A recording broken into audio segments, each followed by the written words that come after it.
یہ بہن ذل ہما یہ فرماتی ہیں کہ انہوں نے ایک طویل اپنے مسائل لکھے ہیں کہ شادی کو کافی عرصہ ہو گیا ہے اور مسلسل ان کو پریشانیوں اور نقصان کا سامنا ہے. جس کام میں ہاتھ ڈالتے ہیں کچھ عرصے صحیح چلتا ہے اور پھر نقصان ہو جاتا ہے. تو کیا حکم شرع ہے اور کوئی اس میں مشورہ دے. دیکھیں میری گزارش ہے کہ سب سے پہلے وہی بات میں بار بار کہتا ہوں کہ ہمیں اپنے عقائد کا علم بھی سیکھنا چاہیے اور احکام شرعیہ عملیہ کی معلومات بھی حاصل کرنی چاہیے. جب ہم عقیدے کا علم حاصل کرتے ہیں تو پھر آپ کو پتہ چلے گا کہ یہ دنیا سکون، آسائش، آرام، ترقیاں اور اسی طرح کے ایسے امور کو حاصل کرنے کا نام نہیں ہے کہ جن سے ہماری زندگی جنت کی طرح زندگی کا منظر پیش کرنے لگ جائے، بلکہ اللہ تبارک و تعالی نے ہمیں یہاں آخرت کی تیاری کے لیے بھیجا ہے. اور اس میں یہ ہوگا کہ مختلف قسم کی آزمائشیں ہماری طرف متوجہ ہوں گی.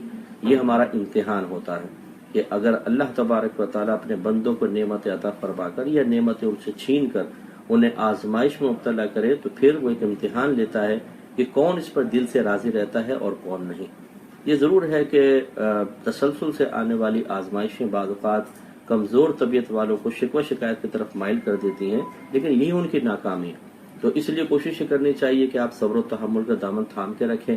میرے آقا صلی اللہ علیہ وسلم کی حیات طیبہ پہ نظر ڈالیں. آپ اللہ تعالیٰ کے محبوب ترین بندے ہیں. کوئی گناہ نہیں ہے، کوئی عیب آپ کی ذات میں نہیں ہے. اللہ نے آپ کو پاک و صاف رکھا. اس کے باوجود جب 40ویں سال میں اعلان نبوت فرمایا تو 13 سالہ مکی زندگی میں کوئی سکون ہم نہیں دیکھتے کہ آپ کو ظاہری طور پہ حاصل ہو.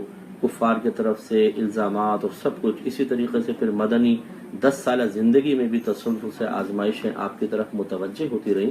تو یہ ہر اللہ کے نیک بندے کے ساتھ ایسا ہوتا ہے.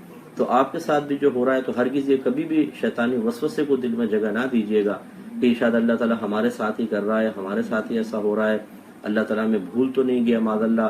اللہ تعالیٰ کے نہ خزانوں میں کوئی کمی ہے، نہ وہ بھولتا ہے، نہ وہ غافل ہوتا ہے، نہ اس کی کسی کی طرف سے توجہ ہٹتی ہے. وہ تمام کی طرف مکمل طور پہ ہمہ وقت متوجہ ہوتا ہے. وہ 70 ماؤں سے زیادہ مہربان ہے. اس کا مطلب یہ ہوا کہ اس کے باوجود اگر کوئی آزمائش آپ کی میری طرف آتی ہے تو یہ بھی اللہ کے کرم ہی ہے اور اللہ نے کہ امتحاناً وہ اس آزمائش کو ہماری طرف متوجہ کیا ہے. گھبرائے بغیر صبر و تحمل کے ساتھ اس کا سامنا کریں. ان مع العسر یسرا. اللہ تعالیٰ فرماتا ہے کہ بے شک ہر تنگی کے ساتھ ایک آسانی ہے.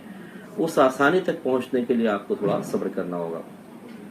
پھر میں مزید آپ کو ایک سوچ یہ دے دیتا ہوں کہ دیکھیں ہم بعض اوقات جو کمی نعمت ہوتی ہے، جو چیز ہمیں نہیں مل رہی ہوتی، وہ بار بار ہمارے ذہن میں گردش کرتی ہے.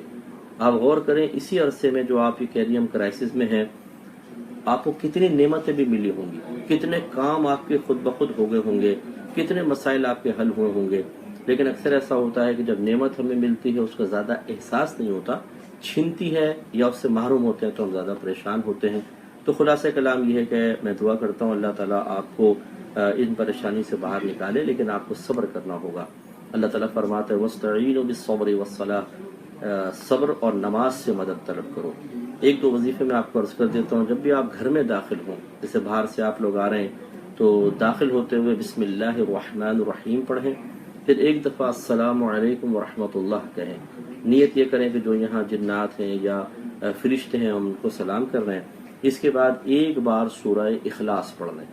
پھر انشاءاللہ آپ دیکھیں کچھ عرصے میں اللہ تعالیٰ کتنی آپ کو برکات سے نوازتا ہے.